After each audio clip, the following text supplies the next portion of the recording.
So, hi guys! Welcome again to my vlog. So, this is me. I'm Mommy Dawn. And sa mga bago pa lang dito sa akin channel ay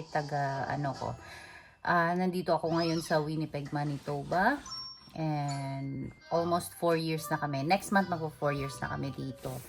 And yun na nga, today is Monday. And kakahatid ko lang ng anak ko sa school. And sobrang lamig ngayon sa labas. Normal day sa Winnipeg. Kahit na sobrang lamig ay may pasok pa din yung mga bata. So kanina hinatid ko siya and feels like minus 36 kami ngayon dito sa Winnipeg and sobrang lamig. But that's fine.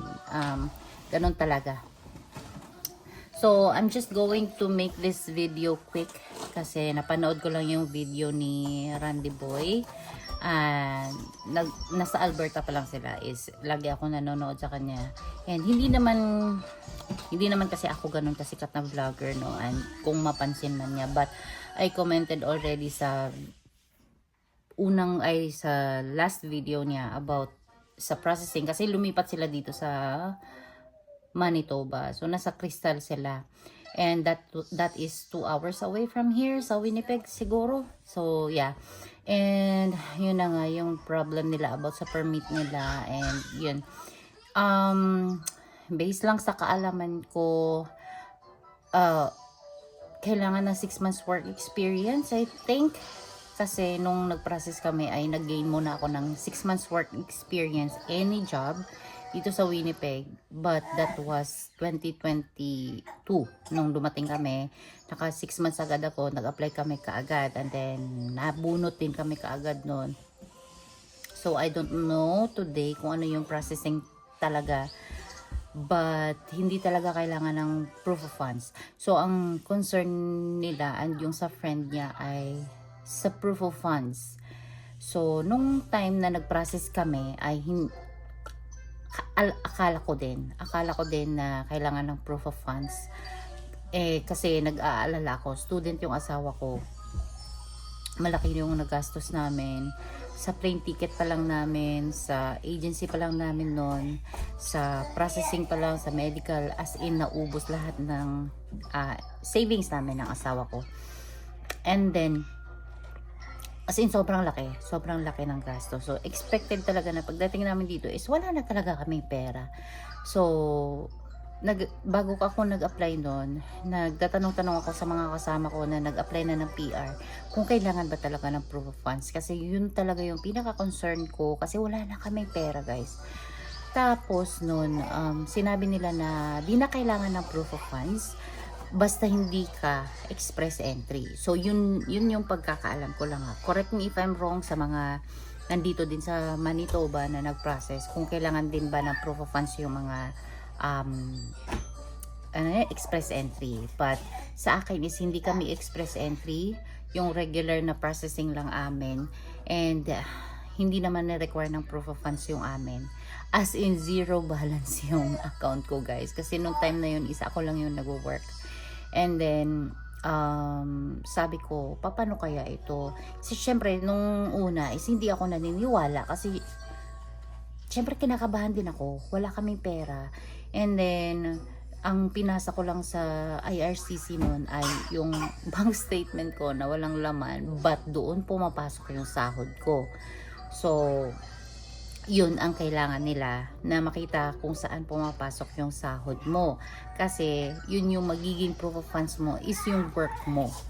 So nagpasa ako sa kanila ng bank statement, hindi na ako nagpasa sa kanila ng bank certificate, bank statement lang ng 6 months updated yon. But nung nag-PR application na kami sa portal na, sakto kasi na naka-maternity leave ako, hiningin ako ng additional documents nila kung saan naman pumapasok yung EI ko. Kasi yun yung proof na nagwo-work talaga ako sa Wendy's. So, nanghingi din ako ng updated certificate of employment sa work ko noon. And na naka-state doon na I'm on maternity leave. So until now hindi pa ako nakabalik, kasi syempre ay walang mag-aalaga ng mga anak ko. So yun yung nagiging proof of funds namin, yung work ko. And then, nung ongoing na yung process ng PR namin, sinama ko na din yung work ng asawa ko. Nag-send din kami sa kanila ng certificate of employment ng asawa ko. And yung 6 months bank statement din niya, nag-send din kami sa kanila para alam nila na yung asawa ko ay nag-work na din. So, nung ongoing din yung process namin, hiningan din nila ako ng T4. Yung T4 na yun yung proof mo na nag-work ka talaga. Kasi di ba nagpa-file tayo ng tax dito sa Canada. So, nung time kasi na nag-apply kami ay hindi ako nag-send ng T4 kasi syempre ay hindi pa kami nakapag-file noon ng tax return namin kasi nga kakarating lang namin. So sakto by February noon, nag-file na kami kaagad ng T4. Pagka-open agad nung filing talaga. Nag-file kami kaagad noon ni Daddy. And then sakto din, parang kinabukasan yata or the other day, nag-email sila sa akin kung pwede ba ako makapag-send sa kanila ng T4. So, yung T4 naman ay binigay sa amin yon noong January. Kasi ganun yun eh. Depende sa company kasi yung sa Wendy's naman is mabilis lang sila nagbigay ng T4 sa amin.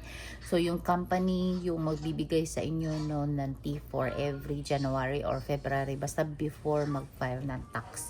So, yun yung naging proof ko na may work ako. So, I think, yun nga, tama talaga yung mga sinabi ng mga ka-work ko dati na yung ang magiging proof of funds mo is yung job mo na. Kasi, yun yung, kasi syempre, ito total yun annual yung kita mo. And then, at the same time, yung sa asawa ko din, final din namin yun. So, dalawa kami, merong T4. So, yung dalawa ang binigay ko sa kanila kahit na akin lang yung hiningi. Para lang sure ako, guys. Kaya sinasama ko palagi yung sa asawa ko kasi family of 3 kami. Magkano lang yung sahod naman sa Wendy's. So, sakto din naman is na-promote ako nang na-promote doon hanggang sa lumalaki naman yung sahod ko yearly. So, yun lang guys. Sa mga nandito sa Manitoba na namumroblema sa proof of funds, hindi kailangan. So, hindi na to related sa aking content dito sa aking YouTube, but I'm just going to share to everyone na hindi kailangan ng proof of funds as long as you have a job. So, mag-stick kayo talaga kung saan kayo nag-work kasi talagang kukontak talaga sila sa manager mo.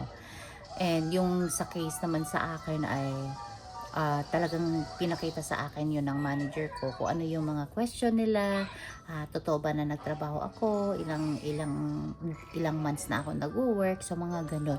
May mga questions sila na ganun sa akin. Tapos ano pa yun, yung job description ko, ano ba yung ginagawa ko sa Wendy's. Tapos, yun, parang mga 7 questions yung hiningi sa manager ko nun. Tapos, siya yung sumagot nun, lahat-lahat.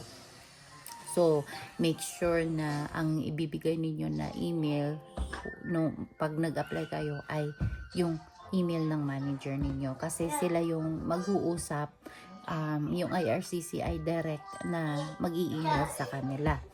So, yun lang naman ang Sa Manitoba naman, ganun din. Ay, sa Manitoba lang pala yun. Ang Manitoba pala yung magtatanong sa manager nyo kung totoo ba yung work mo, kung nakakuha ka na ba ng ilang hours, ilang days, ilang months ka na nag-work, ganun.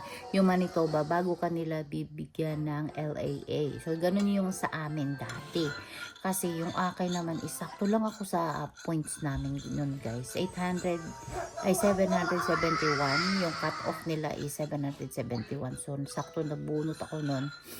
And, pagkatapos nun talaga, wala na akong sinayang na oras, process kaagad kami. So, yun guys, kung yung ang concern ninyo ngayon sa mga ongoing na nag-a-apply ng PR dito sa Manitoba ay hindi po kailangan ng proof of funds. So, kailangan nyo lang ng Certificate of Employment. Make sure sa Certificate of Employment nandun yung job descriptions nyo, yung sahod nyo, kung magkano yung sahod nyo. So, ang next is kailangan nyo ng bank statement, 6 months bank statement, updated kung saan pumapasok yung sahod ninyo. And then, kung nakapag-file na kayo ng tax, magbigay na kayo ng T4. And next is, ano pa? Basta ako, hindi ako nagbigay ng bank certificate. Pero kung gusto nyo magbigay ng bank certificate sa kanila, magbigay na din kayo. But ako, sa case ko, hindi na ako nagbigay. So, sa bank statement, guys, ang ginawa ko lang nun, sa akin lang mobile. Kasi kapag pupunta ka sa bangko, manghingi sila ng bayad. So, sabi ko, bakit pa ako magbabayad? Eh, meron naman ako dito sa aking mobile. So, yun lang ginawa ko. Ini-screenshot ko lang yung mga bank statement ko sa aking mobile para hindi na kayo pupunta sa bangko kasi mahal. And i-screenshot nyo lang yun. And i-attach nyo yun sa, sa file kasi hindi din maganda na yung malaki yung, yung gig niya. Mbps, dapat yun, naka-Mbps lang yata. So, yun lang ang kailangan, guys, sa proof of funds niyo. Kung nag-work yung asawa ninyo, isama nyo na kasi plus points na din yun, yung certificate of employment ng asawa nyo at saka yung bank statement din nila. So, yun lang. I'm praying for all na sana ay ma-PR na and makuha na natin yung yes na hindi tayo makauwi ng Philippines na syempre wala tayong PR. So, I'm praying for Randy Boy. Praying for you talaga kasi syempre para din sa mga bata. So, let's pray for all of them na nandito na na-process ng PR. Marami din ako mga friends na ongoing din yung mga PR nila and I'm praying for them. Yung iba na bunot na yung mga kabatch ni Kevin dati na hindi kasama yung asawa ay hindi pa din na PR ngayon. And I'm just so thankful and we are blessed na sumama kami kahit na mahirap. So, yeah, let's pray for each other, guys. Wag na natin i-down pa yung iba na nandito na nagpa-process pa ng PR nila. Kasi, so stressful talaga. Kapag hindi ka pa PR, nako, yung naalala ko pa dati nung hindi pa kami PR. As in, yung utak namin, guys, hindi talaga siya mapakali. Like, lagi ako nag-iisip na, ano kaya to pag hindi kami ma-extend, mapapauwi kami ng Pilipinas. Yung mga gano'n na thinking. So, syempre, hindi ako uuwi ng Pilipinas na hindi ako PR. Uy. So, ganun yung mindset ko, guys. Kaya minadali talaga namin yun. And, as in, pasok lang kami sa banga. Kung sa, pasok lang kami sa banga kasi pagkatapos namin ma-PR ng July, mga bandang October, November noon ng 2024, ay nagkikita na lahat. Kaya, napaka-importante na mag-pray tayo, guys. Nagagabayan tayo ni Lord sa processing natin sa ating journey dito sa Canada. So, yun lang. Napahaba ko na yung kwento ko. But, yeah, I'm praying for all of you na ma-PR tayong lahat. So, God bless and see you to my next vlog. Bye!